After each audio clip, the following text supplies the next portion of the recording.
देख रहे हैं प्रेस बिहार और मैं हूं आपके साथ आनंदमयी। राजनीतिक गलियारों की बड़ी घमासान। 50 से अधिक हस्तियों ने लिखा पत्र। पश्चिम बंगाल के 50 से अधिक प्रख्यात लोगों ने बांग्लादेश के राष्ट्रपति मोहम्मद शहाबुद्दीन और नोबेल पुरस्कार विजेता मोहम्मद यूनुस को पत्र लिखकर उनसे समाज के सभी वर्गों की सुरक्षा सुनिश्चित करने का आग्रह किया है। बांग्ला में लिखे पत्र में कहा गया है, बांग्लादेश के लोग तय करेंगे कि देश में किस तरह का राजनीतिक और प्रशासनिक नेतृत्व आएगा, लेकिन हम वर्तमान प्रशासनिक और बांग्लादेश के आम लोगों, खासकर छात्र, जो आरक्षण विरोधी और भेदभाव विरोधी आंदोलन के माध्यम से ये परिवर्तन लेकर आए हैं, ये अपील करते हैं कि वे प्रत्येक बांग्लादेशी नागरिक की सुरक्षा सुनिश्चित करें, चाहे उसका धर्म, राजनीतिक संबंध और पेशा कुछ भी हो। सिसोदिया की पहली प्रतिक्रिया। आम आदमी पार्टी के नेता और डिप्टी सीएम मनीष सिसोदिया 17 महीने बाद तिहाड़ जेल से बाहर आ गए हैं।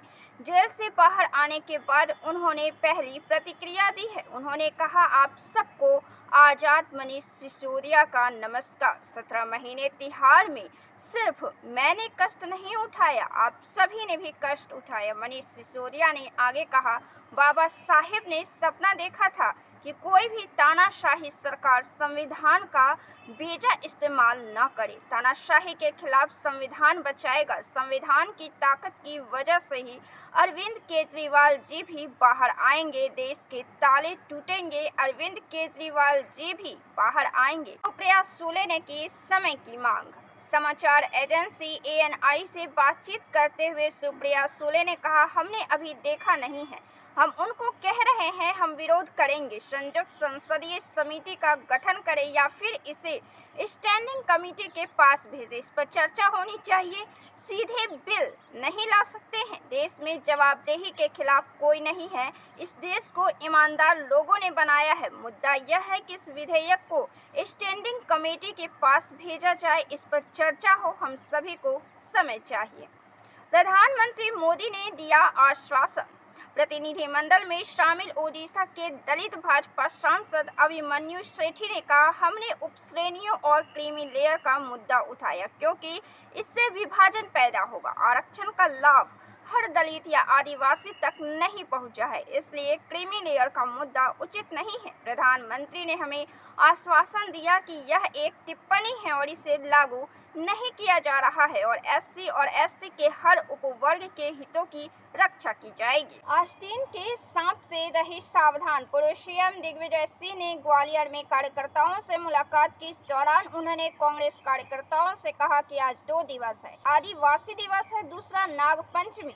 पूर्व CM दिग्विजय सिंह ने कहा कि नाग पंचमी पर नाग देवता की पूजा करें, लेकिन आस्तीन के सांपों से सचेत भी रहें। अब इसके बाद राजनीतिक गलियारों में इस बयान के सियासी मायने निकाले जा रहे हैं। मुस्लिम समुदाय का सहमत होना आवश्यक।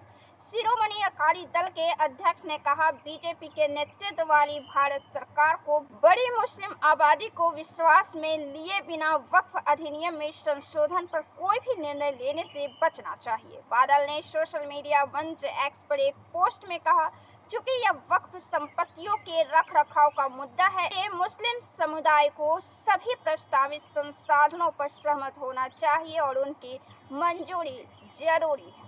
सकता है झटका। महाराष्ट्र में चुनाव से पहले महायुति को झटका लग सकता है। NDA के सहयोगी दल प्रहार जनशक्ति पक्ष पार्टी के नेता बच्चू कडू ने महायुति को अल्टीमेटम दे दिया है। प्रहार पार्टी के अध्यक्ष और विधायक बच्चू कडू का कहना है, वर्तमान सरकार में आम लोगों के लिए अच्छे दिन नहीं है, दिव्यांग के लिए कोई सरकारी नीति नहीं है, युवाओं के लिए नीति तो है लेकिन बजट नहीं है। उनके हाथ में झंडा थमाती नजर आ रही है। उन्होंने आगे कहा कि मैं महागठबंधन कामकाज से सहमत नहीं हूं। अगर वे आम जनता से सहमत नहीं है तो हम भी सरकार से सहमत नहीं।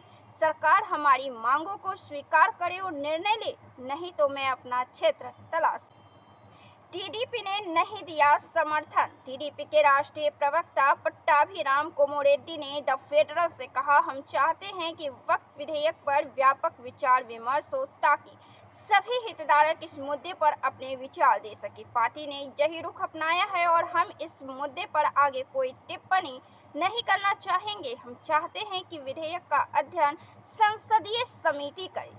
जेपीसी में शामिल होंगे 21 सांसद। लोकसभा में पेश किए गए वक्फ विधेयक 2024 पर विस्तार से विचार विमर्श करने के लिए बनने वाले जेपीसी में लोकसभा से सत्ता पक्ष और विपक्ष के विभिन्न राजनीतिक दलों के 21 सांसद शामिल होंगे।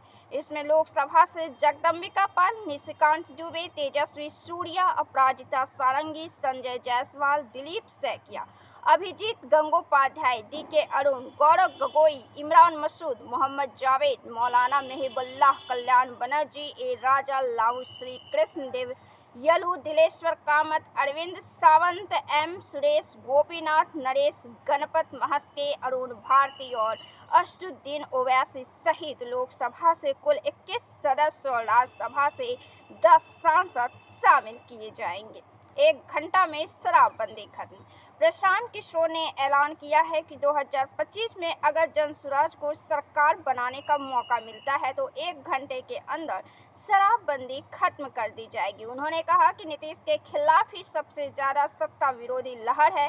नीतीश अगर सीएम कैंडिडेट बने रहते हैं तो वे एनडीए की सबसे कमजोर कड़ी साबित होंगे। लोकसभा चुनाव के नतीजों का क्रेडिट नीतीश को देने से मना करते हुए प्रशांत किशोर ने कहा कि वोट सिर्फ पीएम नरेंद्र मोदी के पक्ष में और लालू यादव के खिलाफ पड़ा है। तेजस्वी ने प्रशांत किशोर पर किया व्यंग्यात्मक कटाक्ष।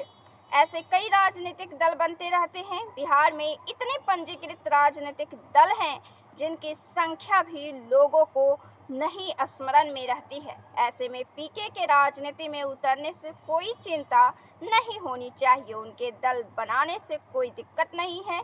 ये बातें तेजस्वी यादव ने न्यूज फॉर नेशन के इंटरव्यू में कही। दुर्भाग्यपूर्ण। भाजपा ने विपक्षी दलों की आलोचना की और कहा कि बांग्लादेश में हिंदुओं और अन्य अल्पसंख्यक समुदायों की स्थिति पर उनकी चुप्पी दुर्भाग्यपूर्ण है। पूर्व मंत्री अनुराग सिंह ठाकुर ने कहा कि राहुल गांधी गाजा पर तो बोलते हैं लेकिन बांग्लादेशी हिंदुओं पर आवाज नहीं निकलती। ममता क्यों है खामोश? बिहार सरकार के कृषि मंत्री मंगल पांडे ने बांग्लादेश में हिंदू समाज और मंदिरों पर हो रहे हमलों पर गहरी चिंता व्यक्त की है। उन्होंने इस मुद्दे पर पश्चिम बंगाल की मुख्यमंत्री ममता बनर्जी को भी आड़े हाथों लिया है। कहा है कि ममता बनर्जी मुस्लिम तुष्टीकरण की राजनीति कर रही है और बांग्लादेश में हिंदुओं पर हो रहे अत्याचारों पर चुप्पी साधे हुए। धनखड़ और जया बच्चन में विवाद। जया बच्चन ने कहा, मैं एक अभिनेता हूं और एक्सप्रेशन और बॉडी लैंग्वेज समझती हूं। माफ कीजिएगा सर, लेकिन आपकी टोन ठीक नहीं है। हम लोग कलीग हैं, आप चेयर पर हैं, बस इतना ही अंतर है। आपकी टोन अस्वीकार्य है। इसी बात पर सभापति भी भड़क गए और उन्होंने कहा कि जया जी, आपने महान उपलब्धि हासिल की है। आप जानती हैं कि एक एक्टर डायरेक्टर का सब्जेक्ट होता है। आप मेरी टोन को लेकर बात कर रही हैं, मैं बर्दाश्त नहीं करूंगा। आप सेलिब्रिटी होंगी लेकिन आपको डेकोरम मानना पड़ेगा। दरअसल किसी मुद्दे पर जयराम रमेश ने माफी मांगने की बात दोहराई। इस पर सभापति ने कहा कि किसी की प्रशंसा के लिए कोई भी माफी नहीं मांगता है। वे माफी नहीं मांगेंगे। अगर कोई मुद्दा है तो आप लिखित में दीजिए। इसके बाद भी सदन में बहस होती रही। राहुल करते हैं अनर्गल बयानबाजी। मीडिया से बात करते हुए भाजपा प्रदेश अध्यक्ष दिलीप जायसवाल बांग्लादेश में जारी हिंसा को लेकर चिंता जाहिर की और कहा कि इंसानियत और मानवता को जिंदा रखना बहुत आवश्यक है। आगे राहुल गांधी पर निशाना साधते हुए उन्होंने कहा कि राहुल गांधी को ना तो देश की चिंता है और ना विदेश की। वो सिर्फ अपनी दुकानदारी चमकाने के लिए अनर्गल बयानबाजी करते हैं। तो ऐसे ही तमाम पॉलिटिकल खबरों से जुड़े रहने के लिए देखते रहें प्रेस बिहार। वीडियो को लाइक करें, शेयर करें और चैनल को सब्सक्राइब जरूर से करें। बहुत बहुत धन्यवाद।